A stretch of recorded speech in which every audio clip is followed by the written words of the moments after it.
Cet incident parlementaire, plus même, est suffisamment exceptionnel pour que nous puissions nous en expliquer après la conférence des présidents. Nous avons assisté ces dernières heures, ces derniers jours, à une mascarade. Cette mascarade, ça n'est ni plus ni moins que le mépris du Parlement et de la Haute Assemblée du Sénat de la République.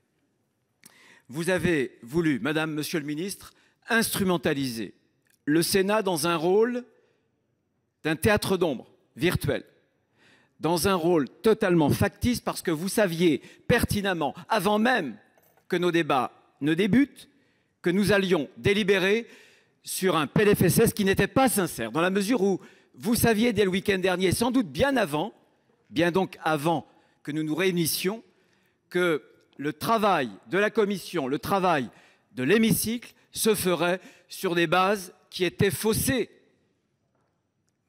avec un travail qui ne pouvait être que vain, parce qu'à un moment ou à un autre, il aurait fallu le reprendre, dans la mesure où ses fondements étaient totalement factices. C'est grave, et c'est ce qui suscite notre exaspération, parce que ça n'est pas quelque chose de nouveau. Les premières grèves, c'était il y a 1 an. On en est, je crois, déjà à 2 plans. Un plan pour les urgences, un plan avant Ma Santé 2022, et si j'ai bien compris, et bien entendu le président de la République, un 3e plan. Un plan d'urgence qui sera annoncé le 20 novembre prochain.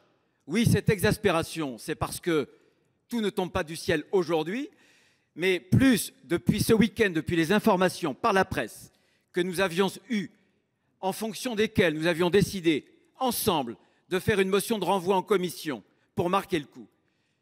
Moi, j'avais avec Alain Milon, avec Jean-Marie Walrenberg, milité pour que vous puissiez rencontrer la commission. C'est sur votre engagement, sur votre parole, où vous aviez indiqué qu'il s'agissait d'élucubration de la presse, que vous n'y étiez pour rien, et que, en réalité, tout ça était simplement l'imagination des journalistes. Eh bien non, dès le week-end dernier, vous saviez pertinemment, nous avions, sur votre parole, sur vos paroles, sur votre engagement, repris les travaux pensant que tout cela était sincère. Malheureusement, ça ne l'était pas. Pour conclure cette intervention rapidement, ce qui est grave dans ce mépris du Parlement, c'est qu'il atteint l'ordre institutionnel. Le Parlement de notre histoire ont été même, dans l'histoire du libéralisme politique, inventés pour contrôler les exécutifs sur le budget, la faculté de dépenser, mais surtout la faculté d'aller chercher l'argent dans la poche de nos compatriotes. C'est un dysfonctionnement institutionnel majeur qu'est le mépris du Parlement. Mais c'est aussi prendre un risque, Madame, Monsieur le Ministre. Prendre le risque d'accroître le malaise démocratique. Si le président de la République pense encore, après l'épisode des Gilets jaunes, qu'il peut se poser en face à face du peuple ou de la rue, en oubliant les intermédiaires, s'il veut, encore une fois, ubériser, désintermédier la politique, il connaîtra un grave désenchantement. Il accroîtra les tensions dans un climat social qui est aujourd'hui explosif. Oui, vous prenez le risque.